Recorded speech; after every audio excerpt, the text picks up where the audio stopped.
ஆலும் மிகுதியான நன்மைகளாலும் எங்களை முடிச்சூட்டி காக்கிற எங்கள் அன்பின் கடவுளே, எங்கள் அனைவருக்கும் தாயும் தந்தையுமானவரே, ஆசீர்வாதமாக எங்கள் வாழ்க்கையில் மீண்டும் ஒரு ஓய்வு நாளை காணுகிற பாக்கியமுள்ள வாழ்வை நீர் கொடுத்ததற்காக உமக்கு நன்றி செலுத்துகின்றோம். இந்த பரிசுத்தமான ஓய்வு நாளை பரிசுத்தமாய் ஆசரிக்க நினைப்பாயாக என்று கடவுள் நீர் கொடுத்த அந்த கட்டளைக்கு இணங்க உம் பிள்ளைகளாகிய நாங்கள் உமது இல்லத்தை நாடி வருகை தந்திருக்கிறோம். இந்த வழிபாட்டை உமது திருக்கரத்தில் ஒப்படைக்கிறோம். ஆவியோடும் உண்மையோடும் உம்மை தொழுது கொள்ள வேண்டிய அருளை எங்களுக்கு தர வேண்டும் என்று வேண்டிக் கொள்கிறோம். கழிந்து போன வாரம் முழுமையாக கடவுள் எங்களை கண்ணின் மணி போல காத்து பராமரித்து வந்தீர். மீண்டுமாக இந்த புதிய வாரத்திற்குள்ளாக நுழைந்திருக்கும் போது இந்த வழிபாட்டிலிருந்து நாங்கள் இந்த வாரத்தை ஆரம்பிக்கின்றோம். ஆசீர்வாதமாக இந்த வாரம் அமைந்திட வேண்டும் என்று வேண்டிக் கொள்கிறோம். வழிபாட்டின் ஊடாக பாடுகிற பாடல்கள், ஏறெடுக்கிற இறைவேண்டல்கள், வாசிக்கிற தியானிக்கிற உமது திருமொழிகளை எங்களுக்கு ஆசீர்வாதமாய் மாற்றிக்கொடும். இவைகளின் ஊடாக உமது திருநாமம் ஒன்றே மகிமையும் ஆட்சிமையும் அடைய வேண்டும் என்று சொல்லி நாங்கள் வேண்டிக் கொள்கின்றோம். வழிபாட்டின் துவக்கம் முதல் இறுதி மட்டுமாக உம் திரு பிரசன்னத்தினாலும் தூய ஆவியானவரின் அருள் துணையாலும் எங்கள் அனைவரையும் ஆண்டவராகிய இறைவன் நீ நிறைவாக ஆட்கொண்டு வழிநடத்தியுள்ள வேண்டும் என்று இயேசுவின் வழியை வேண்டிக் கொள்கிறோம் பிதாவே, ஆமென். நாம் வழிபாட்டிற்கு ஆர்வமாகவும் மூவொரு கடவுளை போற்றும் வண்ணமாக 84வது கீர்த்தனை பாடலை இணைந்து பாடும் சீர்திரு ஏகவஸ்தே நமோ நமோ என்கிற பாடல். 84வது பாடல்.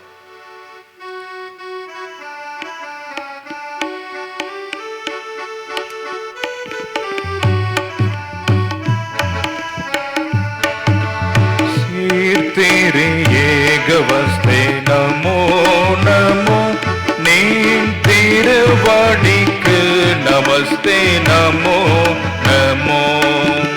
சீர்திரு ஏகவஸ்தே நமோ நமோ, நின் திருவடிக்கு நமஸ்தே நமோ நமோ. பார்ப்படைத்தாலும் நாதா பரமசபீர சதா, பார்ப்படைத்தாலும் நாதா பரமசபீர சதா, நாருரும் தூய வேதா நமோ நமோ நமோ. சீர்திரு ஏகவஸ்தே நமோ நமோ, நீ திருவடிக்கு நமஸ்தே நமோ நமோ.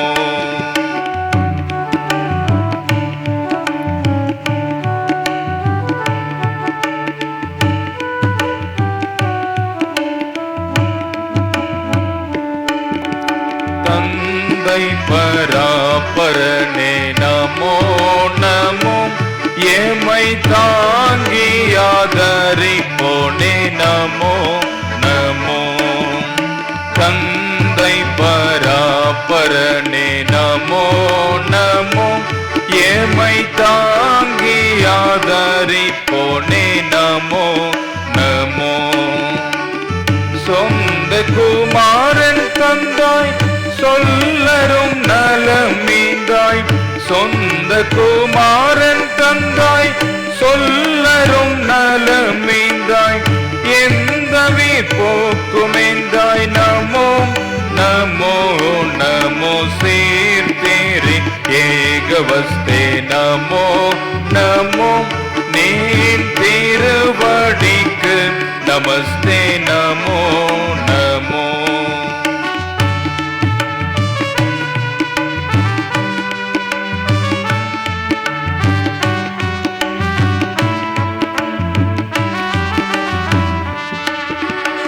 எங்கள் பாவத்தினாச நமோ நமோ, புது எருசலேம் நகராஜா நமோ நமோ. எங்கள் பாவத்தினாச நமோ நமோ, புது எருசலேம் நகராஜா நமோ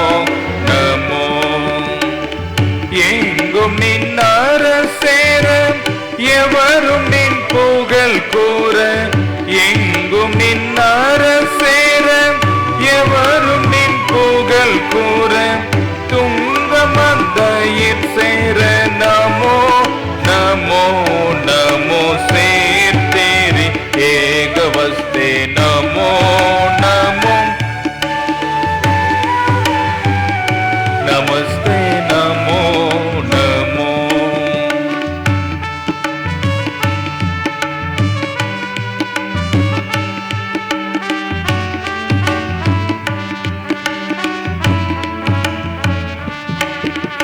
பரிசுத்த ஆவிதேவ நமோ நமோ திட பலமளித்த மைக்காவ நமோ நமோ பரிசுத்த ஆவிதேவ நமோ நமோ திட பலமளித்த மைக்காவ நமோ நமோ கரிசித்து தான புத்தி கபடற்ற மனசுத்தி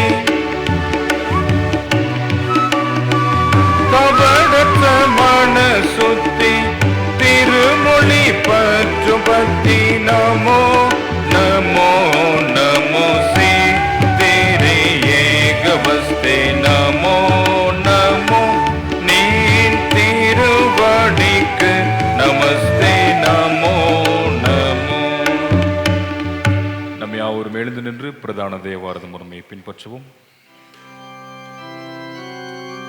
நமது ஆரம்பம் பிதா குமாரன் பரிசுத்தாவி நாமத்தே உள்ளது.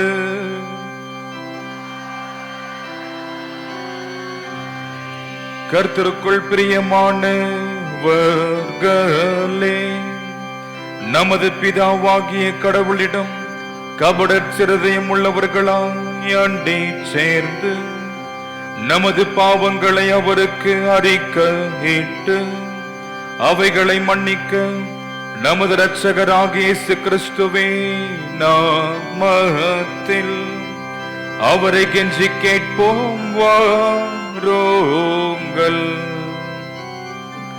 நமக்கு சகாயம் கர்த்தருடைய திருநாமத்தில் உள்ளது.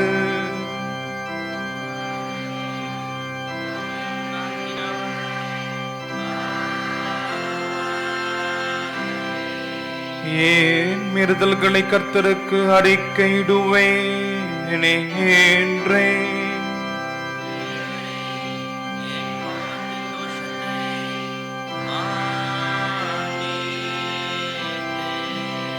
சர்வ வல்லவரான கடவுளே, எங்கள் சிருஷ்டிகரும் மீட்பருமானவரே, ஏழை பாவிகளாகிய நாங்கள் சுபாவத்தின்படி பாவமுள்ளவர்களும் தீட்டுவளர்களுமாயிருக்கிறோமே என்றும் மனதினாலும் வாக்கினாலும் நடக்கையினாலும் உமக்கு விரோதமாய் பாவம் செய்தோம் என்றோ அறிக்கை இடுகிறோம். ஆதலால் எங்கள் ஆண்டவராகிய இயேசு கிறிஸ்துவே நிமித்தம் நீர் காட்டின கிருபையை தேடி உம்முடைய அளவற்ற இரக்கத்தில் அடைக்கலம் புக வருகிறோம். அளவில்லாத இரக்கமுள்ள கடவுளே, ஒரே பேரான குமார் நிமித்தம் எங்களுக்கு இறங்கி எங்கள் பாவங்கள் எல்லாம் மன்னித்தருளும்.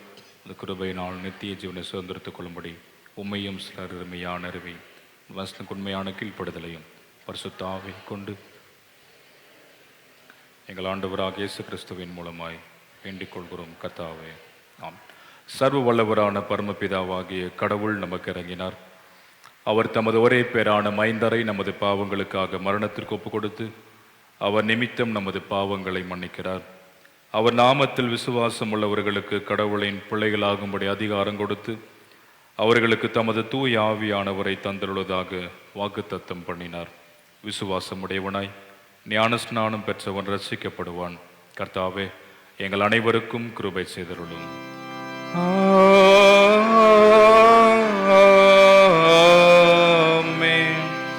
கர்த்தர் உயிர்த்தெழுந்த பண்டிகைக்கு பின் வருகின்ற 2ஆம் ஞாயிற்றுக்கிழமைக்குரிய ஆரம்ப வாக்கியத்தை பின்பற்றுவோம். பாடல் புத்தகத்தில் 91வது பக்கத்தில் அடங்கியுள்ளது.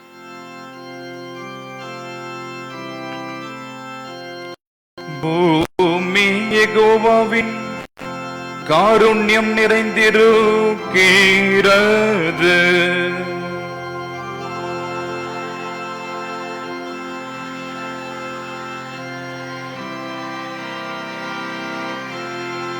நீதிமான்களே, யெகோவாவில் களி கூர்ந்து முழக்க மேடுங்கள். துதி செய்வது நேர்மையானவர்களுக்கு தகுந்தது. ஈராவுக்கும் குமாரனுக்கும் பரிசுத்த ஆவிக்கும் மகிமையுண்டாவதாக.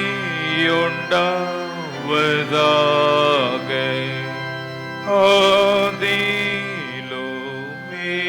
இப்போதும் எப்போதுமான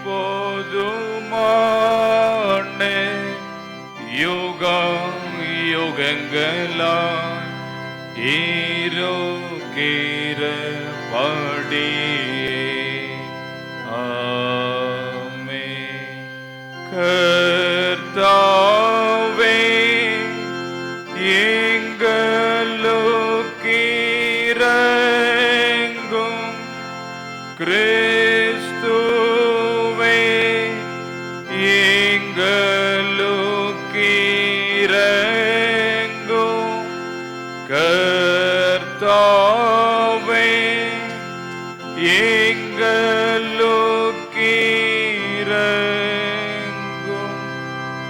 உன்னதத்தில் கடவுளுக்கு மகிமை, பூமியில் மனிதருக்குள் சமாதானம், அவர்கள் மேல் பிரியமாயிருக்கிறார்.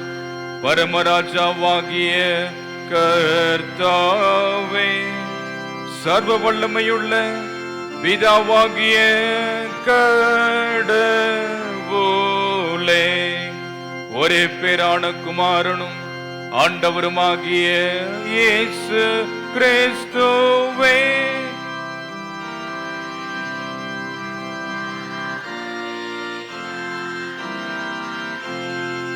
உம்மை துதிக்கிறோம், உம்மை புகழுகிறோம், உம்மை வணங்குகிறோம், உம்மை மைமைப்படுத்துகிறோம். உம்முடைய மகா மகிமை நிமித்தம் உமக்கு ஸ்தோத்திரம் செலுத்துகிறோம். கர்த்தாவாகிய கடவுளே, கடவுளின் ஆட்டுக்குட்டியே, பிதாவின் சூதனே, உலகத்தின் பாவங்களை சுமந்து தீர்க்கிறவாறே, எங்கள் ஜெபத்தை ஏற்றருளும்.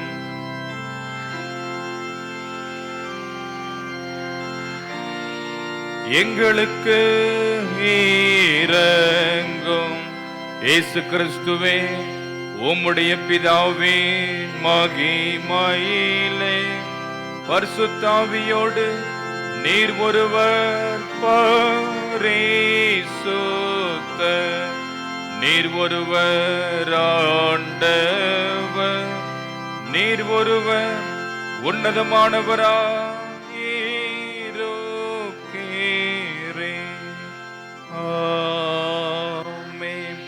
கர்த்தர் உங்களோடு இருப்பாராக.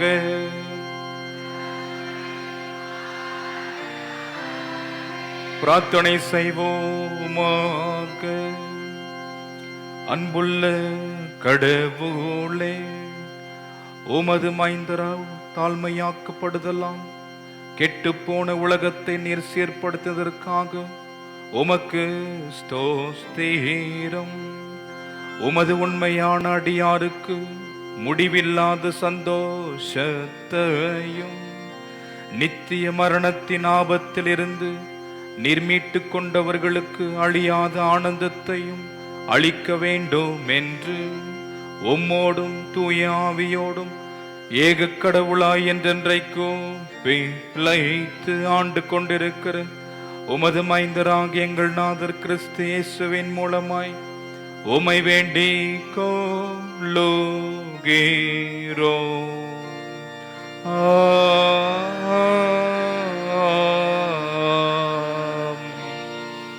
நம் யாவரும் அமர்ந்து கர்த்தர் உயிர்த்தெழுந்த பண்டிகைக்கு பின் வருகின்ற 2ஆம் ஞாயிற்றுக்கிழமைக்குரிய திருமறை பகுதிகளை தொடர்ந்து படிக்க கவனமாக கேட்போம்.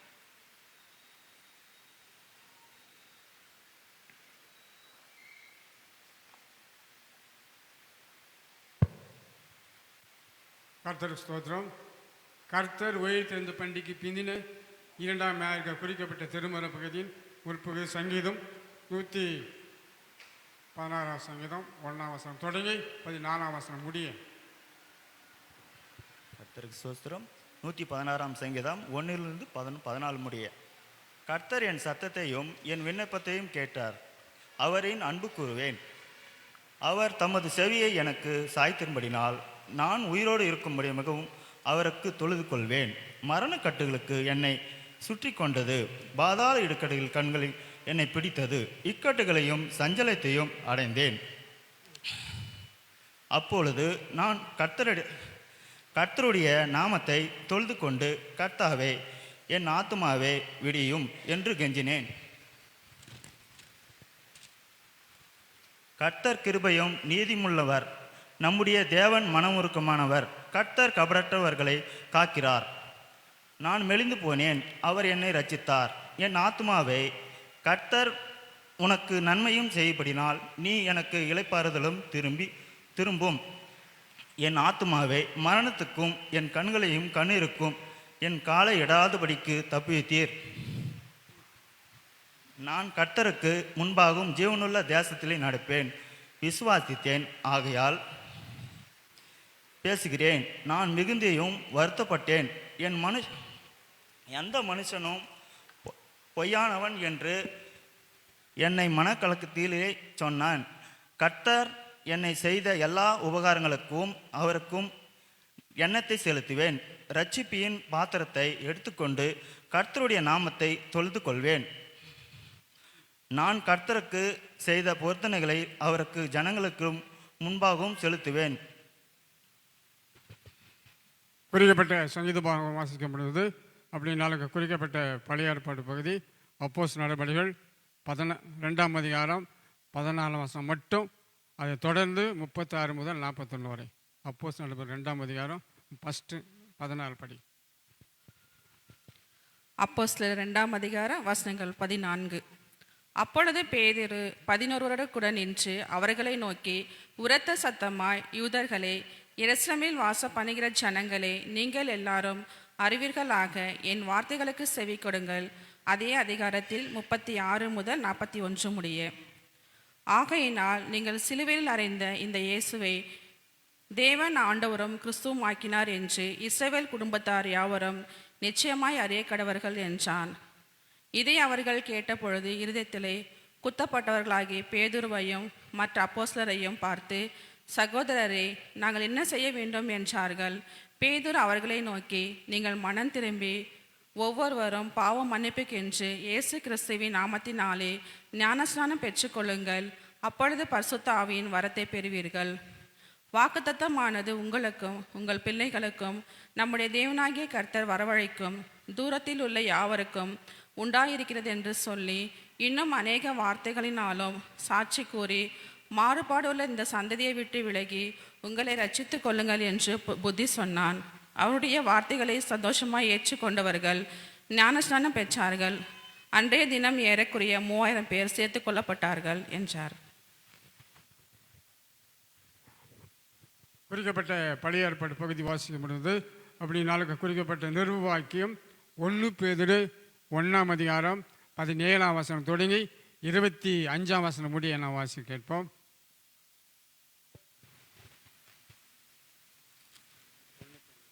ஒன்று பேதுரு 1ஆம் அதிகாரம் 17 25 முடிய. அன்றியும் பட்சபாதம் இல்லாமல் அவனுடைய கிரிகளின்படி நியாய தீர்க்கிறவரை நீங்கள் பிதாவாக தொழுது கொண்டு வருகிறபடியால் இங்கே பரதேசிகளாய் சஞ்சரிக்கும் அளவும் பயத்துடனே நடந்து கொள்ளுங்கள். உங்கள் முன்னோர்கள் பாரம்பரியமாய் நீங்கள் அனுசரித்து வந்த வீணான நடத்தையை நின்று அழிவுள்ள வஸ்துகளாகிய வெள்ளினாலும் பொன்னினாலும் மீட்கப்படாமல் குற்றமில்லாத மாசற்ற ஆட்டுக்குட்டி ஆகிய கிறிஸ்துவின் விலையேற பெற்ற இரத்தத்தினாலே மீட்கப்பட்டீர்கள் என்று அறிந்திருக்கின்றீர்களே. அவர் உலக தோற்றத்திற்கு முன்னே குறிக்கப்பட்டவராயிருந்து தமது மூலமாய் தேவன் மேல் விசுவாசமாயிருக்கிற உங்களுக்காக இந்த கடைசி காலங்கள் வெளிப்பட்டார். உங்கள் விசுவாசமும் நம்பிக்கையும் தேவன் மேல் இருக்கும்படி அவரை மரித்தோரிலிருந்து எழும்பி அவருக்கு மகிமையாய் கொடுத்தார். ஆகையால் நீங்கள் மாயமற்ற சகோதரரே சிநேகமுள்ளவர்களாய் இருக்கும்படி ஆவினாலே சத்தியத்திற்கும் கீழ்ப்படிந்து உங்கள் ஆத்துமாக்களை சுத்தமாக்கி கொண்டவர்களாய் இருக்கின்றபடியால் சுத்த இருதயத்தோடு ஒருவரில் ஒருவர் ஊக்கமாய் அன்பு கூறுங்கள். அழிவுள்ள வித்தினால அல்ல, என்றென்றைக்கும் நிற்கிறதும் ஜீவனுள்ளதுமான தேவ வசனமாகிய அழிவில்லாத வித்தினாலே மறுபடியும் ஜெனிப்பிக்கப்பட்டிருக்கிறீர்களே. மாம்சம் எல்லாம் புல்லை போலவும் மனுஷனுடைய மகிமையெல்லாம் புல்லின் பூவும் போலமாயிருக்கிறது. புல் உலர்ந்தது, அதன் பூவும் உலர்ந்தது. கர்த்தருடைய வசனமோ என்றென்றைக்கும் நிலைத்திருக்கும். உங்களுக்கு சுவிசேஷமாய் அறிவிக்கப்பட்டு வருகின்ற வசனம் இதுவே என்றார். குறிக்கப்பட்ட நிருப வாக்கியம் வாசிக்கப்படுது.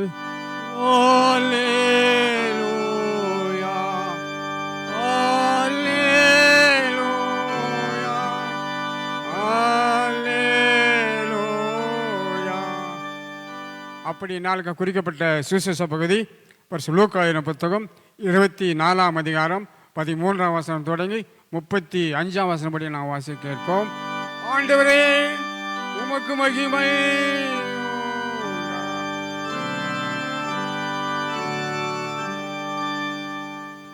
லூக்கா 24ஆம் அதிகாரம் வசனங்கள் 13 35 முடிய.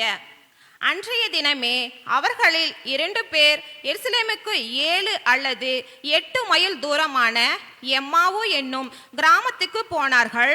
போகையில் இந்த வர்த்தகமானங்கள் யாவையும் குறித்து அவர்கள் ஒருவரையொருவர் பேசிக்கொண்டார்கள். இப்படி அவர் பேசி சம்பாஷித்து கொண்டிருக்கையில் இயேசு தாமே சேர்ந்து அவரோடு கூட நடந்து போனார்கள். ஆனாலும் அவரை அறியாதபடி அவர்களுடைய கண்கள் மறைக்கப்பட்டிருந்தது.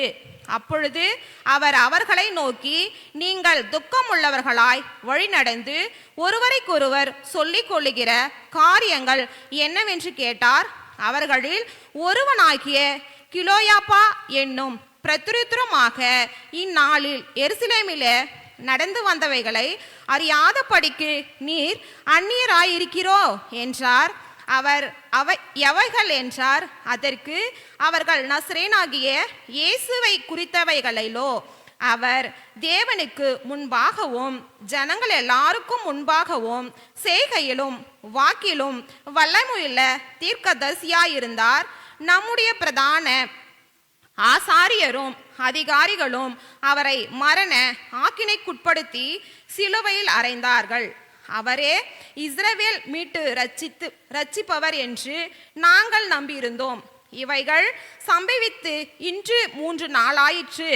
ஆனாலும் எங்கள் கூட்டத்தை சேர்ந்த சில ஸ்திரிகள் அதிகாலமே கல்லறிடத்திற்கு போய் அவருடைய சரீரத்தை காணாமல் திரும்பி வந்து அவர்கள் உயிரோடு இருக்கிறார் என்று சொன்ன தேவதூதரை தரிசித்தோம் என்று சொல்லி எங்களை பிரமிக்க பண்ணார்கள். அப்பொழுது எங்களில் சிலர் கல்லறிடத்துக்கு போய் ஸ்திரிகள் சொன்னபடியே கண்டார்கள், அவரோடையே காணவில்லை என்றார்.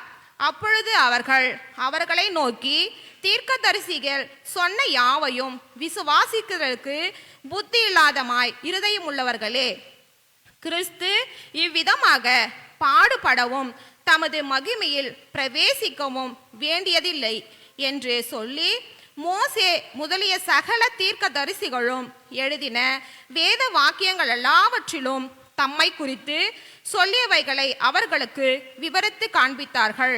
அத்தருணத்தில் தாங்கள் போகிற கிராமத்துக்கு சமீபமாய் போனார்கள். அப்பொழுது அவர் அப்புறம் போகிறவர்கள் போல காண்பித்தார்.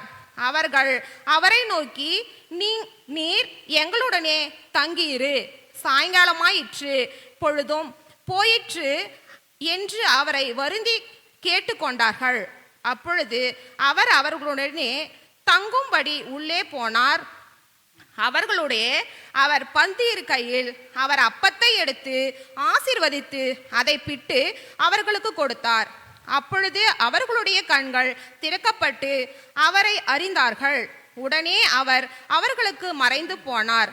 அப்பொழுது அவர் ஒருவரை ஒருவர் நோக்கி, வழியிலே அவர் நம்முடனே பேசி வேத வாக்கியங்களை நமக்கு விளங்க காட்டின பொழுது நம்முடைய இருதயம் நமக்குள்ளே கொழுந்துவிட்டு எரியவில்லையா என்று சொல்லிக்கொண்டு அந்நேரமே எழுந்திருந்து எருசலேமுக்கு திரும்பி போய் 11 அவர்களோடு கூட இருந்தார்கள். கூடியிருக்க கண்டு, கர்த்தர் மெய்யாகவே உயிர்த்தெழுந்து சீமோனுக்கும் தரிசனமானார் என்று அவர்கள் சொல்ல கேட்டு, வழியிலே நடந்தவைகளையும் அவர் அப்பத்தையும் பிற்கையில் தாங்கள் அவரை அறிந்து கொண்டதையும் விவரித்து சொன்னார்கள். இன்றைய நற்செய்தி பகுதி வாசித்து முடிந்தாயிற்று.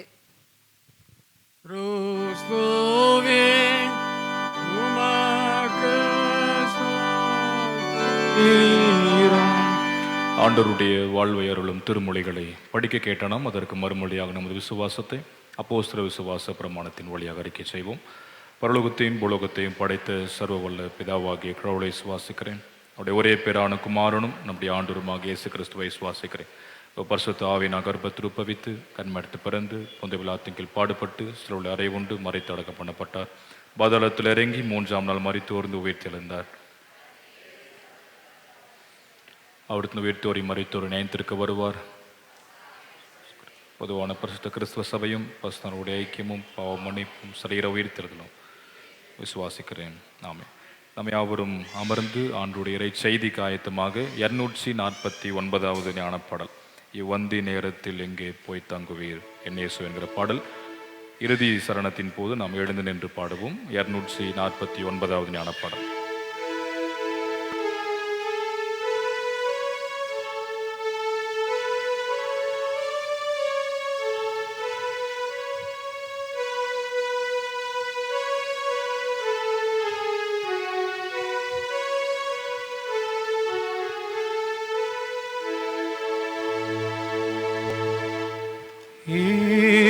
வந்தி நேரத்தில் இங்கே போய் தங்குவீரேன் இயேசுவே, என் நெஞ்சில் நீர் பிரவேசிக்கும் மாபாக்கியத்தை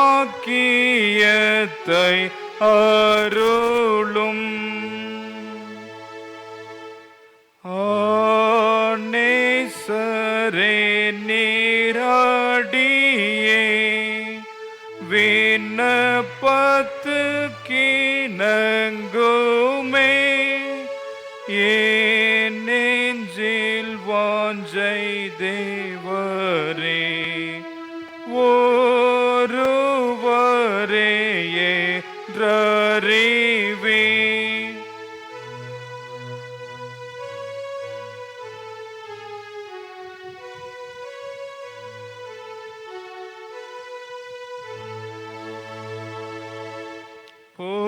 பொழுது சாய்ந்து போயிற்று, ஈரான் நெருங்கி வந்தது, மெய்ப்பொழுதே ஈராவிலும் இவ்வேளையை விடாதேயும்.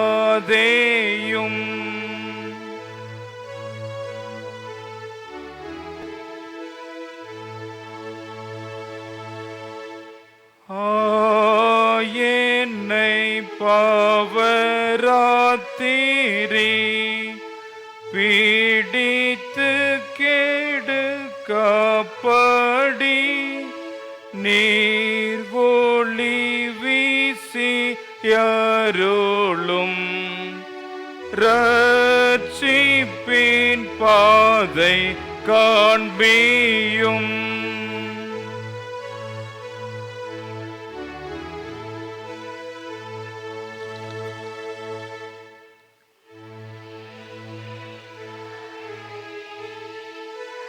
தீலும் என்னோடிருந்து ரட்சியும்.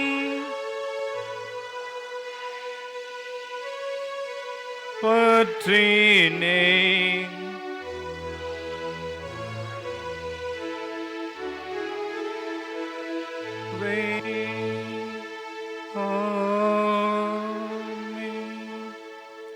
நம் தந்தை கடவுளிடமிருந்தும் அவர் தம் மைந்தரும் நம் ஆண்டவருமாகிய கிறிஸ்து இயேசுவிடமிருந்தும் இந்த மகிழ்ச்சியான ஓய்வு நாளின் காலை பொழுதில் ஆண்டுடைய இல்லம் நாடி அவரை ஆராதித்துக் கொண்டிருக்கிற நம் அனைவருக்கும் ஆண்டுடைய கிருபையும் சமாதானமும் நிறைவாய் உண்டாவதாக. ஆமென். கிறிஸ்து இயேசுவில் அன்புக்குரியவர்களே, இந்த நல்ல நாளில் நாம் ஆண்டுடைய திருவார்த்தையை தியானிக்க எடுத்துக்கொண்ட திருமறை பகுதி, நாம் படிக்க கேட்ட நற்செய்தி பகுதி தூய லூக்காவின் நற்செய்தி நூல் 24ஆம் அதிகாரம் 13 துவங்கி 35 முடியதான திருமொழிகள். The Gospel according to St. Luke chapter 24 verses beginning from 13 to 35. அதில் குறிப்பாக 32 35 வரை நாம் படிக்க கேட்போம்.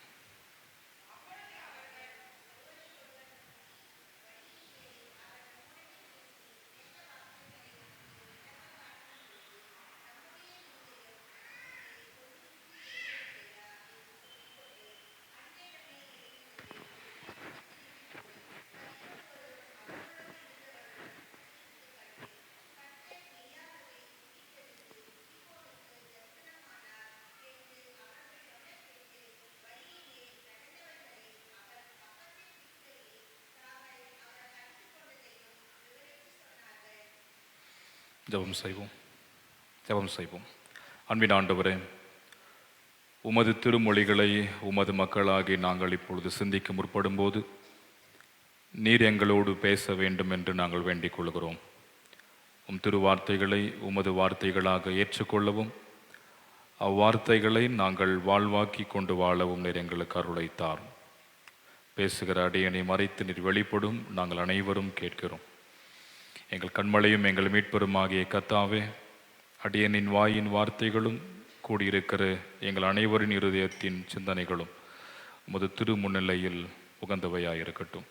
இயேசுவின் நாமத்தில் பிதாவே, ஆமென். உட்காரவும். ஆண்டவர் இயேசு கிறிஸ்துவில் அன்புக்குரியவர்களே, ஆங்கிலத்தில் எக்ஸ்பெக்டேஷன் என்கின்ற ஒரு வார்த்தை நமக்கு தெரியும். அதுக்கு என்ன அர்த்தம்? எதிர்பார்ப்பு என்ற அர்த்தம். ஸோ பல நேரங்களில் நாம் எதிர்பார்க்கின்ற காரியம் நடக்காமல் போனால் நமக்கு என்ன ஆகும்? டிஸ்அப்பாயின்மெண்ட் ஆகும். ஸோ இந்த எக்ஸ்பெக்டேஷன் அண்ட் டிஸ்அப்பாயின்மெண்ட் என்கின்ற இந்த வார்த்தைகளில் ஒரு ஆங்கிலத்தில் ஒரு வாக்கியம் இருக்கிறது, ஒரு quote. Expectation are the root of disappointment என்று சொல்லி, எதிர்பார்ப்புகளே ஏமாற்றத்தின் மூல காரணம் என்று சொல்லி, வாழ்க்கையிலே நாம் பல எதிர்பார்ப்புகளை மனதிலே வைத்து இது நடக்க வேண்டும், இது நிகழ வேண்டும், அல்லது இந்த காரியம் என்று பல விஷயங்களை நாம் மனதில் வைத்திருப்போம். அது வாழ்வில் நடைபெறாத போது நமக்கு ஒரு பெரிய விரக்தி, கஷ்டம், வேதனை இவைகளெல்லாம் நம்மை வந்து கட்டாயம் சேரும் என்பதில் சந்தேகமே இல்லை. ஒருவேளை இறைவனும் பல நேரங்களிலே தன் வாழ்வில் இப்படிப்பட்ட அனுபவத்தை பெரும் இறைவனாகத்தான் இருப்பார், இல்லைங்களா? ஞாயிற்றுக்கிழமை அப்படின்னா என்ன பண்ணணும்? ஆண்டுடைய சமூகத்துக்கு வந்து ஆண்டவரை ஆராதிக்க வேண்டும் என்பது இறைவன் நமக்கு விதித்த முக்கியமான ஒரு கட்டளை. ஸோ அப்படி இருக்கும்போது இங்க ஃபுல்லா நிறைஞ்சிருக்கு, இங்க கொஞ்சம் கொஞ்சம் இருக்கு, அங்க ஒண்ணுமே இல்லைன்ற மாதிரி எதிர்பார்ப்பு கட்டாயம் இறைவனுக்கு இருக்கும், இல்லையா? கடவுள் இந்த நாளிலே என் மக்கள் வந்து என்னை வழிபடுவார்கள் என்கின்ற எதிர்பார்ப்பில் இருப்பார். ஆனால் நாம் அவருக்கு பெரிய ஏமாற்றத்தை இல்லையா கொடுக்கக்கூடிய மக்களாக பல நேரங்களிலே வாழ்ந்து கொண்டுதான் இருக்கிறோம். ஸோ நாம் படிக்க கேட்ட இந்த சிந்தனை பகுதியில் இயேசுவோடு நெருக்கமாக உடன் இருந்த சீடர்கள் நமக்கு தெரியும் 12 பேர். இவர்களை கடந்து இயேசு ஒரு 70 பேரை தெரிவு செய்து ஊழியத்திற்கு அனுப்புவார். அவர்கள் அடுத்த கட்டத்திலே நாம் பார்க்கிறோம். இது இல்லாமல் இயேசுவை பின்பற்றினவர்கள், அவருக்கு சீடராக மாறினவர்கள் ஏராளம் பேர். அப்படி இருந்தவர்களில் ஒரு 2 பேர் நம்முடைய சிந்தனை பகுதியில் எருசலேமில் இருந்து எம்மாவு என்று சொல்லக்கூடிய ஒரு கிராமத்தை நோக்கிய ஒரு நெடிய பயணத்தை தான் நாம் சிந்தனை பகுதியாக பார்க்கிறோம். அது எவ்வளவு தூரம் என்று சொன்னால் ஒரு 11 கிலோமீட்டர் தூரம் என்று சொல்லப்பட்டுள்ளது. ஸோ அந்த தூரத்தை இவர்கள் நடந்து கொண்டு பயணிக்கிறார்கள். எந்த எண்ணத்தோடு பயணிக்கிறார்கள் என்பது முக்கியம். ஸோ இன்னைக்கு நம்ம ஒரு பயணத்தை மேற்கொள்றோம் அப்படின்னா ஒரு பெரிய ஒரு மகிழ்ச்சியை நோக்கி நாம் பயணப்படுகிறோம், ஒரு என்ஜாய்மெண்ட்டுக்காக நம்ம போறோம் அந்த இடத்துக்காக அப்படின்னா பெரிய ஒரு அதுவும் ஒரு எக்ஸ்பெக்டேஷன் இருக்கு இல்லையா. அந்த இடத்துல போயிட்டு நம்ம சூப்பராக வந்து ஒரு 2-3 நாள்ல வந்து செலவழிக்கணும் அப்படின்னு நம்ம போவோம். ஒரு பெரிய ஆனந்தத்தோடு நாம் பயணப்படுவோம். அல்லது நாம் போகக்கூடிய இடத்தில் ஏதாவது ஒரு இழப்பு நேர்ந்திருந்தால் அந்த ஒரு துக்கம் நம்மை சூழ்ந்திருக்கும், அந்த ஒரு வேதனையோடு நாம் பயணப்படுவோம். இங்க இந்த பயணப்படுகின்ற 2 பேர் எருசலேமை விட்டு என்றைக்கு அவர்கள் பயணப்படுகிறார்கள் என்றால், இதற்கு முந்தைய வசனங்களை படிக்கும்போது நமக்கு தெரியும், இந்த உயிர்த்தெழுந்த நாளில் நடைபெற்ற நிகழ்ச்சி முடிவடைந்து 13வது வசனத்துல அன்றைய தினமே என்று சொல்லப்பட்டிருக்கும். இயேசு உயிர்த்தெழுந்த அன்றைய நாளின் மாலை வேளையில அந்த 2 பேர் எருசலேமை விட்டு எம்மாவுக்கு பயணப்படுகிறார். இந்த பயணம் மகிழ்ச்சியின் பயணம் அல்ல, மாறாக இந்த பயணம் ஒரு விரக்தியின் பயணம்.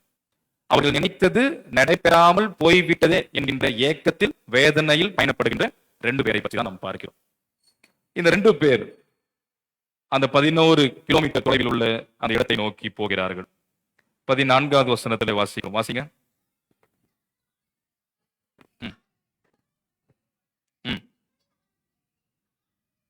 போதும், இப்படி அவர்கள் பேசி சம்பாதித்துக் கொண்டிருந்தார்கள். எதை பற்றி என்றால், இயேசு எருசலேமில் தன்னுடைய வாழ்வை அவர் முடித்து விட்டார். பல இன்னல்களை சந்தித்தார். இறுதியில அவரை சிலுவைக்கு ஏற்றி அவரை சாகடித்து விட்டார்கள். இந்த காரியத்தை இந்த 2 பேர் ஒருவரோடு ஒருவர் உரையாடி கொண்டு பயணித்தார்கள் என்று சொல்லப்பட்டுள்ளது.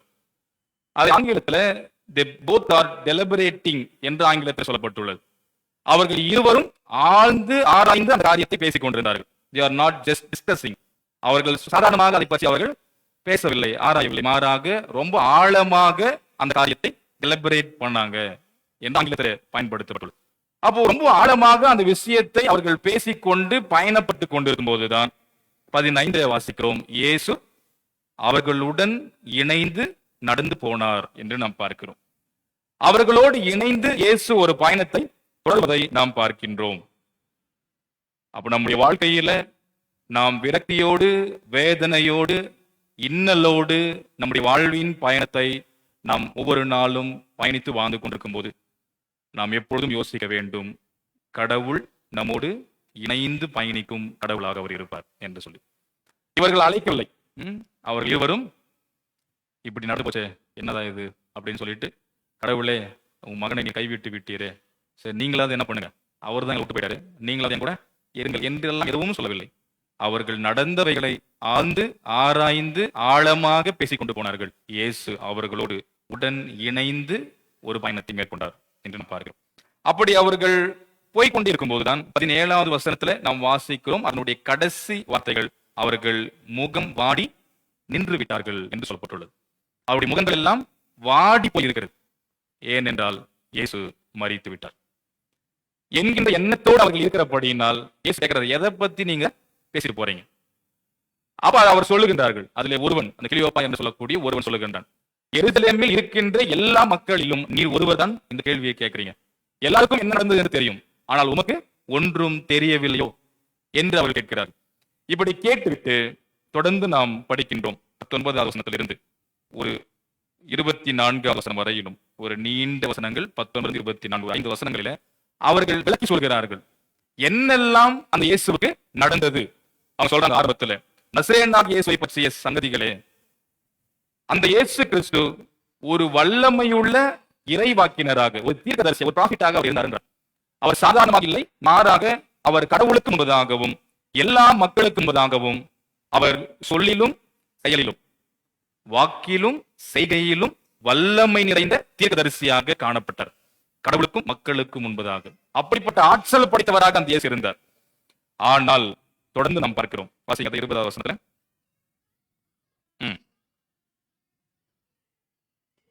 நம்மிடையே இருக்கிற இந்த பிரதான ஆசாரியர்கள், அதிகாரிகள் எல்லோரும் அவர் என்ன பண்ணிட்டாங்க? சிலுவையில் அறைந்து மரண ஆக்கினைக்கு உட்படுத்தி அவரை சாகடித்து விட்டார்கள். 21வது வசனம், இதுதான் ரொம்ப முக்கியமா நம்ம பார்க்கிறோம். நாங்களோ இஸ்ரவேலை மீட்க போகிறவர் இவரை என்று எதிர்பார்த்து நம்பி இருந்தோம் அப்படின்றாங்க. அப்ப இதுவரைக்கும் அவர்களுக்கு ஒரு எதிர்பார்ப்பு இருந்தது. இப்ப அந்த எதிர்பார்ப்பு போயிடுச்சு, ஏன்னா செத்து போயிட்டார். ரெண்டாவது, நாங்கள் எதிர்பார்த்து நம்பி இருந்தோம். அவங்க எப்படி இருந்தாங்களா? நம்பிக்கையோடு இருந்தார்கள். ஒரு பெரிய நம்பிக்கை, எதிர்பார்ப்பு எங்களுக்குள் நிறைந்திருந்தது. இவரே எங்களை மீட்கப் போகிறார். இந்த ரோம அரசாங்கத்தின் பிடியிலிருந்து, இந்த கஷ்டமான நெருக்கடியான வாழ்வில் இருந்து எங்கள் எல்லோரையும் மீட்கப் போகிறவர் இந்த இயேசுதான், நசரேயனாகிய இயேசு என்று நாங்கள் எதிர்பார்த்து நம்பி இருந்தோம்.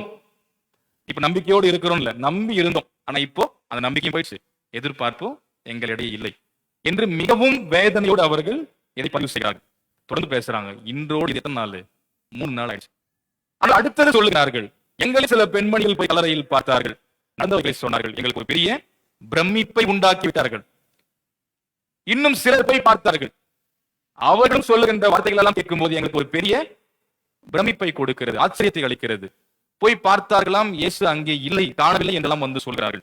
இவையெல்லாம் சொல்லிக்கொண்டே வருகிறார். ரொம்ப கிளியரா எக்ஸ்பிளைன் பண்றாங்க. இவ்வளவும் நடந்தது, அவருக்கு என்னெல்லாம் நடந்துச்சு, அவர் எப்படிப்பட்டதா இருந்தா, என்ன நடந்தது, அதன் பிறகு எங்களோடு இருந்தவர்கள் போய் பார்த்து கொண்டு வந்தவைகள் எல்லாவற்றையும் விளக்கி சொன்னார்கள். இப்பொழுது இயேசு பேசுகிறார். 25வது வசனத்துல பேச விட்டுட்டு இயேசு கேட்டுட்டு அதுக்கப்புறம் என்ன பண்றாரு? இயேசு பேச ஆரம்பிக்கிறார். 25வது வசனத்துல வாசிங்க.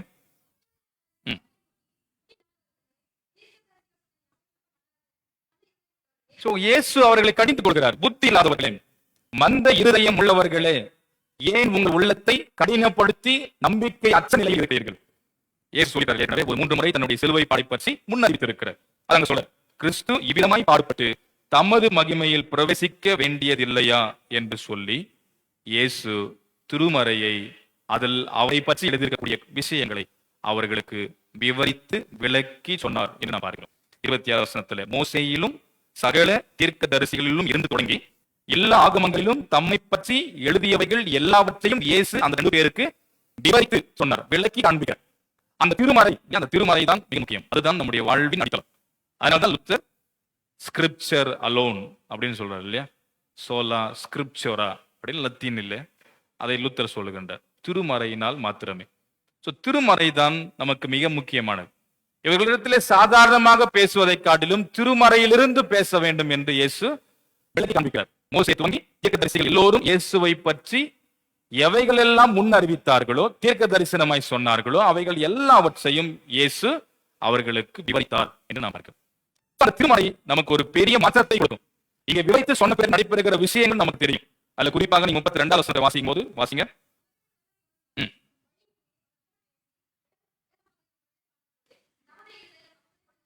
கொழுந்து விட்டு எரியவில்லையா? எல்லாவற்றையும் விளக்கி காண்பித்தாரு. அப்ப அந்த விளக்கி காண்பித்து இருக்கும்போது நமக்கு என்ன இருக்கணும்? இதயம் கொழுந்து விட்டு எரிந்திருக்க வேண்டும். நமக்குள் ஒரு பெரிய எழுச்சி மாற்றம் உருவாகியிருக்க வேண்டும். ஏன்னா என்ன பண்ணல? நம்பிக்கையில இப்பொழுது கலந்து போயிருக்கிறார். ஆனால் இந்த வார்த்தைகளை உள்வாங்கிக் கொண்டவர்களுக்குள், விசுவாசிக்கிறவர்களுக்குள் மாற்றம் ஏற்படும். நம்ம முதல் திருமறை பகுதியில் நாம் வாசி கேட்டோம். அப்போஸ்தலர் நடவடிக்கைகளின் புத்தகம் 2ஆம் அதிகாரத்துல 14வது வசனத்துல நாம் வாசிக்கிறோம். பேதுரு மற்ற அந்த 11 கூட எழுந்து நின்று அவர் மத்தியில ஒரு நெடிய உரையை நிகழ்த்துறார். அப்படி நிகழ்த்தும் போதுதான் 36வது வசனத்திலிருந்து நாம் வாசிக்கிறோம்.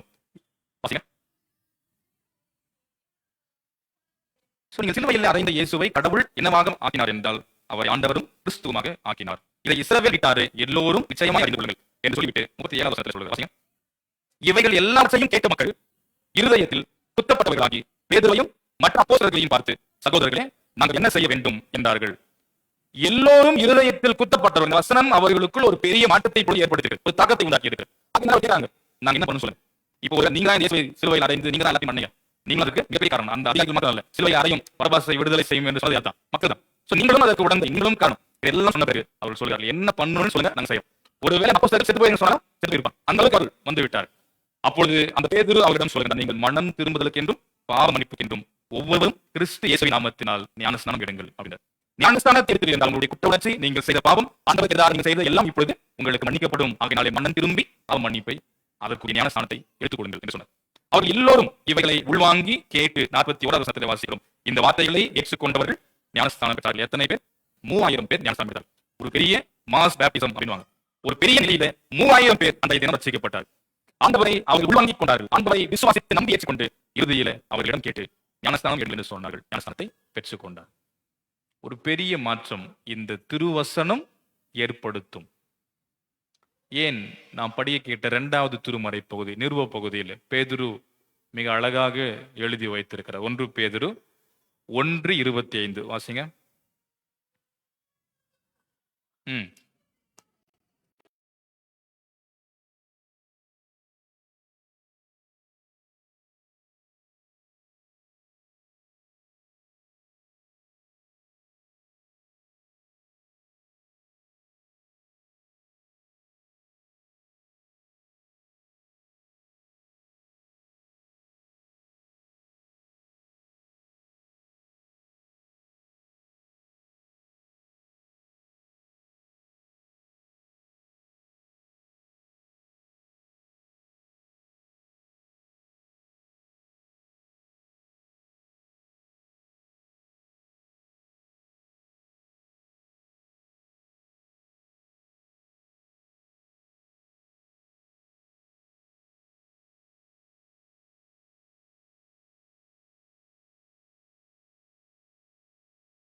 கடவுளுடைய வசனம் என்றென்றைக்கும் நிலைத்திருக்கும்.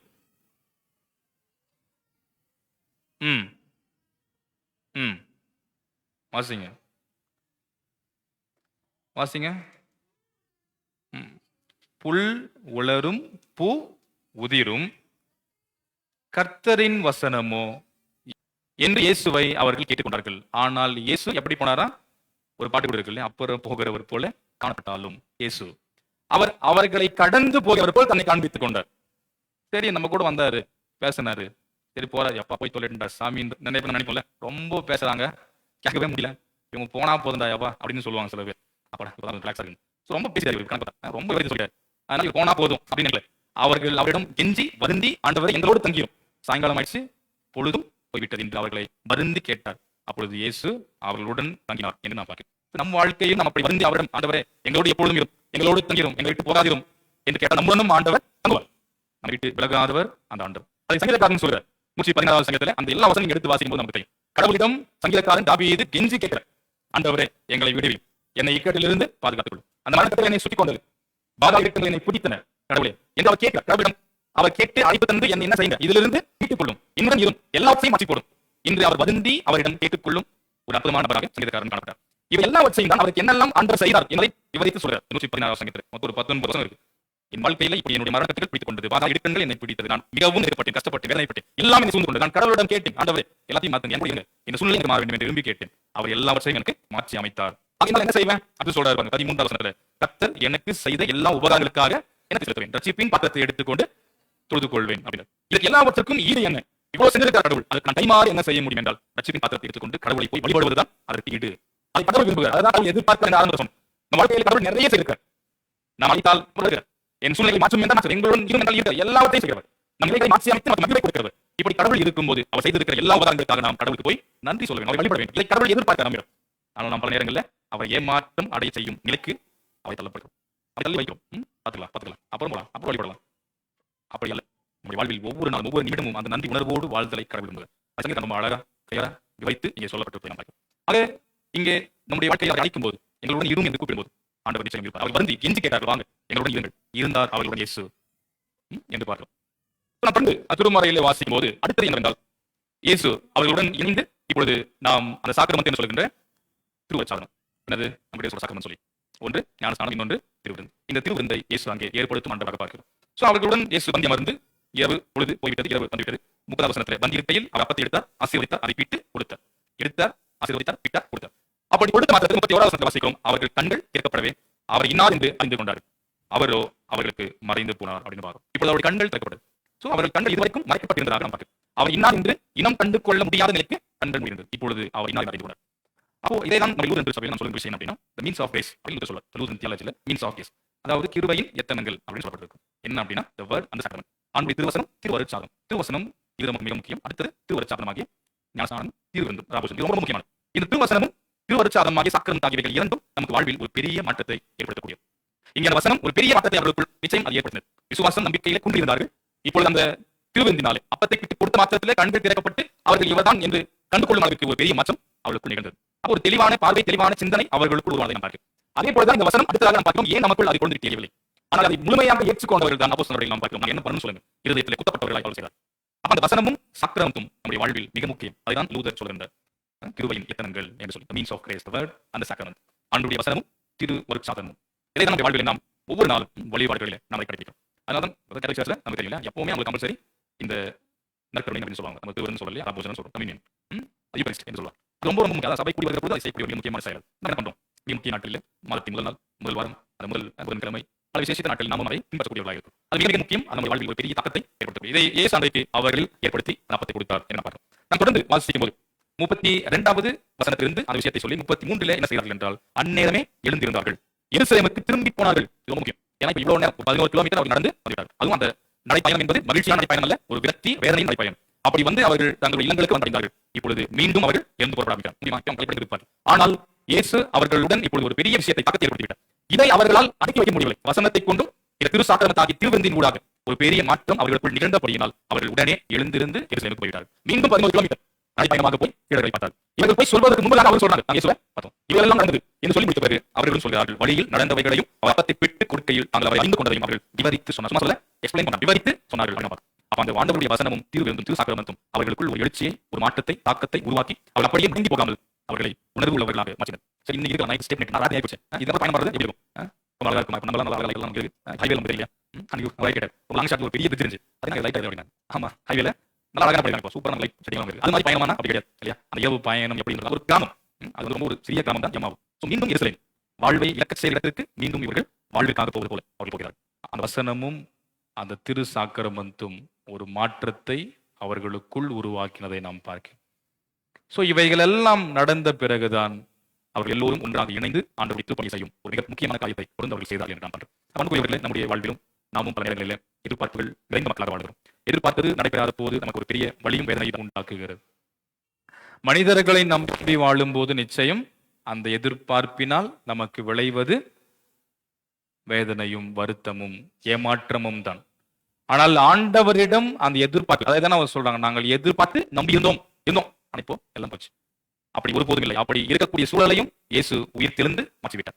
உயிர் தெழுந்த ஆண்டவர், அந்த ஆண்டவரை நாம் எதிர்பார்த்து நம்பி அவரிலே நம்முடைய வாழ்வை வாழும்போது நாம் ஏமாற்றம் அடையாமல் வாழ்வை பெற்றுக்கொள்ளக்கூடியவர்களை எதிர்பார்த்தது நம்முடைய வாழ்வில் நிச்சயம் நிகழ்த்தும் ஆண்டவராக அவர் செயல்படுவார். அடுத்தது, நாம் அவரை வருந்தி அழைத்தால், எங்களுடன் இரும் என்று சொன்னால் நம்முடன் இருப்பார். நாம் வேதனையோடு நம்முடைய பயணங்களை பல நேரங்களில் மேற்கொள்ளும் போது அந்த இயேசு நம்முடன் இணைந்து பயணிக்கும் ஆண்டவர் என்பதையும் நாம் அறிந்து கொள்ள வேண்டும். அடுத்தது, இந்த திருவசனம், திரு சாக்கிரமம் நம்முடைய வாழ்வில் பிரதானம். இந்த வசனத்தை என்றும் உள்வாங்கி அதை விசுவாசித்து அதை வாழ்வாக்கும் போது, அந்த திரு சாக்கிரமத்தாகிய திரு ராபோஜனத்தில் நம்ம என்றும் இணைத்து நம்முடைய வாழ்வை நாம் வாழும் போது நம்முடைய வாழ்வு மாறும். நாம் உடைந்து போயிருந்தாலும், விரக்தி இருந்தாலும், அழுந்து போயிருந்தாலும் மீண்டும் நாம் பலனடைந்து, அந்த மக்கள் எப்படி 2 பேரும் நைட் ஆயிடுச்சு பரவாயில்ல காலையில் போலாம் என்று இல்லாமல் அவர்கள் உத்வேகம் பெற்றவர்களாக, ஆற்றல் பெற்றவர்களாக மீண்டும் எருசலேமுக்கு பயணப்பட்டது போல நாமும் ஆற்றல் பெற்றவர்களாக நம்முடைய வாழ்வை வாழக்கூடிய நிலையை இந்த வசனமும் சாக்கிரமத்தும் உண்டாகும். அதனால இதை உணர்ந்து இன்றும் ஆண்டவரிலே எதிர்பார்ப்பை அவர் மீது வைத்து, அவர் எதிர்பார்க்கும் போது அவருக்கு ஏமாற்றம் தராமல் என்றும் அவரிலே நாம் நம்பிக்கை வைத்து அவர் எதிர்பார்த்து அவருக்குள் நம்முடைய வாழ்வை வாழ்ந்தால் நிச்சயம் நம்முடைய வாழ்வை ஆண்டவர் மாற்றி அமைத்து ஒரு நிறைவான, மகிழ்வான, ஆற்றல் மிகுந்த வலிமையான வாழ்வை ஆண்டவர் வழங்குவார் என்ற நம்பிக்கையோடு நாம் வாழ்வோம். ஆண்டவர் திருவசனங்களை நாம் ஆசீர்வதிப்பார்கள். ஆமென். எல்லா அறிவிற்கும் அப்பாற்பட்ட அன்புடைய தெய்வீகமான சமாதானம் நம் இருதயங்களின் சிந்தனைகளின் கிறிஸ்துவுக்குள் பக்குவப்படுத்தி காப்பார்கள். ஆமென். ஸ்தோத்திரம். கடவுளே, சுத்த இருதயத்தை என்னிலே சீரோஸ்டேயும் நிலைபரமான ஆவியை என் உள்ளத்திலே புதுப்பேயும் நேற்று என்னை தள்ளி விடாதேரும் உமது பரிசுத்தாவியை என்னிடத்தே இருந்து எடுத்துக் கொள்ளாதேரும் உமது ரட்சணிய சந்தோஷத்தை திரும்பவும் எனக்கு தாரும் உற்சாகமான ஆவி என்னை செய்வோம். வாழும் கடவுளே, நன்றியோடு நாங்கள் நோக்கி பார்க்கிறோம். இந்த மகிழ்ச்சியான ஓய்வு நாளுக்காக நன்றி சொல்லுகின்றோம். இக்காலை வேளையிலே உங்கள் சமூகத்தை இணைந்து ஆராதித்துக் கொண்டிருக்கும் போது எங்களோடு பேசிய நமது திருமொழிகளுக்காக நன்றி. எம்மாவு என்கின்ற கிராமத்தை நோக்கிய 2 சிறைகளின் பயணம் வலி மிகுந்த, வேதனை நிறைந்த, ஏமாற்றம் நிறைந்த பயணம் என்பதை நாங்கள் அறிந்து கொள்கிறோம். இப்படிப்பட்ட பயணத்தில் இயேசு அவர்களுடன் பயணித்தீர் என்று நாங்கள் பார்க்கிறோம். எங்கள் வாழ்விலும் இப்படிப்பட்ட பயணத்தை நாங்களும் மேற்கொள்ளும் போது எங்களோடும் இணைந்து பயணிக்கும் ஆண்டவராக இருக்கிறீர் என்ற விசுவாசத்தை எங்களுக்கு தார். ஆண்டவராக இயேசு கிறிஸ்து முகவாடி அந்த சீடர்கள் நின்ற போது அந்த முகவாடலை எல்லாம் மாற்றினார் என்று நாங்கள் பார்க்கிறோம். எங்கள் முகவாடலையும் நீர் மாற்றக்கூடியவர் என்பதை நாங்கள் அறிந்து கொள்கிறோம். நாங்கள் எதிர்பார்த்து நம்பியிருந்தோமே, அவர் வல்லமை நிறைந்த தீர்க்கதரிசி, கடவுளுக்கும் எல்லா மக்களுக்கும் முன் சொல்லிலும் செயலிலும் வல்லமை நிறைந்த திட்டாய் அவர் விளங்கினார். ஆனால் இப்படி அவருக்கு நேர்ந்து விட்டது. எங்கள் மீட்டெடுப்பார் என்றிருந்தோமே, வழியோடு அவர்கள் பேசினார்கள். ஆனால் இயேசு வாழ்ந்த நாட்களில் சொன்ன ஒன்றையும் நம்பாதவர்களாய் அவர்கள் பேசுவதை நாங்கள் பார்க்கிறோம். இயேசு ஆண்டவர் திருவசனத்தை எடுத்து திருமறையிலே, ஆகமங்களிலே, மோசையின் நூலிலே, தீர்க்கதரிசன எல்லா விதமான நூல்களிலும் அவரை குறித்த எல்லாவற்றையும் விளக்கி சொன்னீர். அந்த திருவசனம் எங்களுக்கு எங்களுள் மாற்றத்தை ஏற்படுத்தக்கூடியது என்பதை உணர்ந்து கொள்கிறோம். இறுதியில் எங்களுடன் தங்கும் என்று கேட்டார்கள். தங்கினார். வருந்தி வற்புறுத்தி கெஞ்சி கேட்டார்கள். நாங்களும் எங்கள் வாழ்விலே என்றும் ஆண்டவரே நீர் தங்கியிரும் என்று கேட்கும் உள்ளத்தை எங்களுக்கு தார். எங்களை விட்டு எங்கேயும் போகாதிரும், எங்களுடன் இரும் ஆண்டவரே, என்னுடைய வாழ்வில் இருக்கக்கூடிய நிலைகளை மாற்றும் ஆண்டவரே என்று கேட்டால் நீர் மாற்றக்கூடிய தாவீதின் வாழ்வை அப்படிதான் மாற்றினார். அவரை அழைத்தார், கெஞ்சி கூப்பிட்டார். மரணக்கட்டுகள், பாதாளத்தின் இடுக்கண்கள் என்னை சூழ்ந்து கொள்கிறேன், விடுவியும் ஆண்டவரே கேட்டார். விடுவித்த ஆண்டவராய் நீர் இருந்தேன். இப்படி வாழ்வில் அவர் செய்த எல்லா உபகாரங்களுக்காக என்ன செலுத்துவேன்? ரட்சிப்பின் பாத்திரத்தை எடுத்துக்கொண்டு தொழுது கொள்வேன் என்று அவர் வாழ்ந்த வாழ்வை நாங்களும் வாழ்ந்தவர்களை தான். அந்த திரு சாக்கிரமத்த ஆகிய திருவிருந்து இயேசு அன்றைக்கு அந்த சீடர்களோடு பந்தி அமர்ந்து அப்பத்தை எடுத்து ஆசீர்வதித்து பிட்டு கொடுத்தீர். கண்கள் திறக்கப்பட்டது. அவர்கள் இயேசுவை கண்டு கொண்டார்கள். விசுவாசம் அவர்களுக்குள் வேரூன்றினது. எழுச்சி பெற்றவர்களாய் அவர்கள் ஆற்றலோடு பலனோடு எருசலேமை நோக்கி பயணப்பட்டு எல்லாவற்றையும் விவரித்து சொன்னார்கள் என்று பார்க்கிறோம். இந்த திருவசனமும் திரு சக்கரமத்தும் எங்கள் வாழ்விலே பெரிய தாக்கத்தை ஏற்படுத்த வேண்டும் என்று விரும்புகிறேன். அதை உண்மையாக உள்ளூர விசுவாசித்து நம்பி வாழும்போது நிச்சயம் மற்றும் எங்களில் நிகழும் என்பதை புரிந்து கொள்ளும். அதன் ஊடாக நீர் தருகிற பலனோடு எங்கள் வாழ்வை நாங்கள் வாழ்ந்திட நீர் எங்களுக்கு அருளித்தார். அன்பின் ஆண்டவரே, வசனத்தை கேட்டிருக்கிற நம்முடைய மக்கள் எல்லோரையும் ஆசீர்வதி. இருதயத்தில் குத்தப்பட்டவர்களை இருதயத்தை கொழுந்துவிட்டு எரிந்து இந்த வசனத்தினால் பெரிய மாற்றம் உள்ளிலே நிகழ் அருளைத்தார். ஏனென்றால் வசனம் ஒன்றே நிலைநிற்கக்கூடிய உள்ளும் பூவும் உதிர்ந்து உலர்ந்து போகும் எல்லாம் அழியும். வசனம் அழியாதது என்பதை விசுவாசிக்கிறோம். அதுதான் நற்செய்தியாக உங்களுக்கு அறிவிக்கப்பட்டது என்பதையும் பேதுரு அன்றைக்கு சொன்னேன். அன்பின் ஆண்டவரே, இந்த வார்த்தைகள் எல்லாவற்றையும் உள்வாங்கி இருக்கிற எங்கள் எல்லோரையும் நீர் ஆசீர்வதி வழிநடத்தும். இவ்வளையிலும் எங்களுடைய ஜேம்ஸ் லூதரன் நூற்றாண்டு திருச்சபையும் திருக்கரத்தில் கொடுக்கும். ஆண்டவருடைய எங்கள் திருச்சபை ஆசீர்வதி. சபையினுடைய பொறுப்பாளர்களை, துணை பொறுப்பாளர்களை, மூப்பன்மார்களை, முன்னாள் பொறுப்பாளர்களை, மாதர்கள், வாலிப சகோதர சகோதரிகள், சிறு பிள்ளைகள், பெரியவர்கள், வயதான மக்கள், திருச்சபை அனைத்து விசுவாச குடும்பத்தின் மக்களை, கோயில் பிள்ளையும் ஆசீர்வதி. நம்மை நாள் குருவை நாளும் முடிச்சூட்டி அனைவரையும் காத்தருள வேண்டும் என்று சொல்லி நாங்கள் வேண்டிக் கொள்வோம். நல்ல ஆண்டவரை இரக்கமுள்ள பிதாவே, இவ்வேளையிலும் மிக சிறப்பாக பலவீனத்தோடு சுகவீனத்தோடு இருக்கிற மக்களை நோக்கி பாரும், பலப்படுத்தும், ஆற்றல்படுத்தும். ஆண்டவரே, இந்த வார நாட்களில் பிறந்த நாள், திருமண நாள், விசேஷ நாட்களை காணப்போகிற மக்களை நோக்கி பாரும். புதிய ஆண்டுகளை நுழையும் போது ஆண்டு வளமாக ஆசீர்வாதமாய் அமைந்திட வேண்டும் என்று சொல்லி நாங்கள் வேண்டிக் கொள்கிறோம். இந்த வாரத்திலும் நடைபெற போகின்ற திருச்சபையின் ஊழியங்கள் எல்லாம் கர்த்தர் ஆசீர்வதிக்கிறார். ஆண்டவரை இரக்கமுள்ள பிதாவே, இவ்வேளையிலும் எங்களுடைய தேசத்திற்கு எச்சரிக்கிறோம். எல்லா தேசங்களையும் மிக குறிப்பாக இந்திய தேசம், தமிழ்நாடு, திருப்பத்தூர் மாவட்டம், செங்கல்பட்டு ஊராட்சி ஆட்சியாளர்கள், தலைவர்கள், மக்களை ஆசீர்வாதி. ஊராட்சியும் ஊராட்சி மன்ற தலைவர், துணைத் தலைவர், பொறுப்பில் யாவரையும், ஒரு நாட்டாமை, துணை நாட்டாமை, ஊரில் பொறுப்பில் அனைவரையும், ஒரு மக்களையும், அதில் இருக்கிற பள்ளிக்கூட மருத்துவமனை எல்லாவற்றையும் கர்த்தர் ஆசீர்வதி. எல்லா திருச்சபைகளுக்கு எச்சரிக்கிறோம். மிக சிறப்பாக இந்திய திருச்சபை, சபை சங்கங்கள், மட்டங்கள், எல்லா திருச்சபைகளையும் பொறுப்பில் உள்ள யாவரையும், ஆயர் பெருமக்கள், சபை பொறுப்பாளர்கள், சுவாச குடும்பங்கள், நிறுவனங்கள், பள்ளிக்கூடங்கள், மருத்துவமனைகள், ஸ்தாபனங்கள், இறையல் கல்லூரி யாவற்றையும் கர்த்தர் ஆசீர்வதி.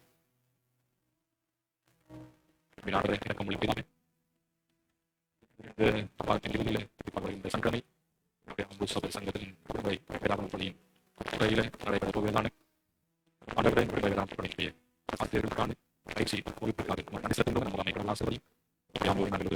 வைத்து சனிக்கிழமை காலை 9 மணியில் நடைபெற போகிற சிறப்பான ஊழியத்தை, இந்த முகாமை, பயிற்சி முகாமை, ஆசிரியர்களுக்கான இந்த முகாமை கடவுள் ஆசிரியரையும் சபை சங்கத்தில் எல்லா விடுமுறை வேளாண் பள்ளியுடைய ஆசிரியர்களும் இதில் பங்கெடுத்து பயிற்சி பெற்று தனது சபைகளுக்கு வந்து மாணவ மாணவிகள் பிள்ளைகளுக்கு எல்லாம் நல்ல பயிற்சிகளை கொடுத்து அவரை நாம் அமைக்கின்ற அருள் புரிய வேண்டும் என்று சொல்லி நாங்கள் இருந்த தலைமையை வேண்டிக்கிறோம். ஆண்டவரை வழிபாட்டிலும் ஆண்டவரை கலந்து கொண்டு நாமத்தை ஆராதித்துக் கொண்டு பின்பற்றிக் கொண்டிருக்கிற எல்லோரையும் கதாசிரியர் நாட்டில் தவறாமல் பங்கெடுத்து ஆராதிக்காவில்லை. ஆண்டவரை வழிபாட்டிலும் நாமத்தை உயர்த்திக் கொண்டிருக்கிற எல்லோரையும் ஆசிரியர்கள் வசனங்களை நடத்தி கொடுத்தும் பகுதிகளை படித்தும் ஆண்டவரை பாடல்களை பாண்டியும் நமக்கு உயர்த்தின எல்லோரையும் கற்றாசம். ஊடகத்தின் மொழி அநேக மக்கள் வழிபாட்டில் பங்கெடுத்து ஏற்பாடு செய்து நடத்தி கொண்டிருக்கிற பிள்ளைகளின் ஆசிரியரையும் சமூகத்தின் வழியாக வழிபாட்டில் இணைந்து நம்மை ஆராதித்துக் கொண்டிருக்கிறவர்களையும் ஆசீர்வதித்துக் கொள்ள வேண்டும் என்று சொல்லி ஆராதனையிலும் ஆயத்தம் செய்த எல்லோரையும் பூக்களினாலே உமது திருப்பிடத்தை அலங்கரித்து நம்முடைய மக்களையும் ஆசீர்வதித்துக் கொள்ள வேண்டும் என்று சொல்லி நாங்கள் பணிக்க நாளைகள் இடைக்கட்டி காத்துக்கொள்ளும் படிக்கிற வேலை செய்கிற மக்களை கர்த்தர் ஆசீர்வதி. குறிப்பாக இந்த வெயிலில் தாக்கம் மிக அதிகமாக இருப்பதை நாங்கள் அறிகின்றோம். தெரிந்துகளை காத்துக்கொள்ள பாதுகாப்பாக நாங்கள் இருக்க எங்களுக்கு வேண்டிய ஆற்றலையும் பலனையும் தொடர்ந்து தர வேண்டும் என்று நாங்கள் வேண்டிக் கொள்வோம். ஆண்டவரே, இந்த வாரத்தில் என்னுடைய தேர்தலை நாங்கள் சந்திக்கப் போகிறோம். ஆண்டவரே, சட்டமன்ற தேர்தலை கர்த்தர் எங்களுக்கு ஆசீர்வாதமாய் மாற்றிக்கூடும். எங்களுக்கான தலைவர்களை நாங்கள் நிதானித்து ஜெபத்தோடு ஆண்டவரை நாங்கள் தெரிவு செய்யக்கூடிய நல்ல சூழலை உருவாக்க வேண்டும் என்று சொல்லி நாங்கள் வேண்டிக் கொள்வோம். எங்கள் அனைவரையும் காத்துகிறோம். நாங்கள் கேட்க நன்மையான இவரினால் எங்களை நினைத்து காத்து ஆசீர்வதி. இயேசுவின் இணையற்ற நாமத்தில் வேண்டிக் கொள்வோம் பிதாவே. ஆமென். பரமண்டலத்திற்கு எங்கள் பிதாவே, நாமம் பரிசுத்தப்படுவதாக, உடைய சித்தம் பரமண்டல செய்து பூமியிலையும் செய்யப்படுவதாக. தியாகத்தை எங்களுக்கு தாரும். எங்களை சூழ்நிலை நாம் திமரச்சித்துக் கொள்ளும். ராஜ்யம் வல்லமை மகிமையும் என்று சுவாமி. நாம் யாவரும் அமர்ந்து வழிபாட்டு நிறைவு பாடலாகவும் காணிக்கை பாடலாகவும் 578வது கீர்த்தனை பாடல் உயிர் தெழுந்தாரே அல்லேலூயா ஜெய் தெழுந்தார் என்கிற பாடல் 578வது பாடல். இது ஈஸி தான். மேபி உங்களுக்கு தெரியுமா? 578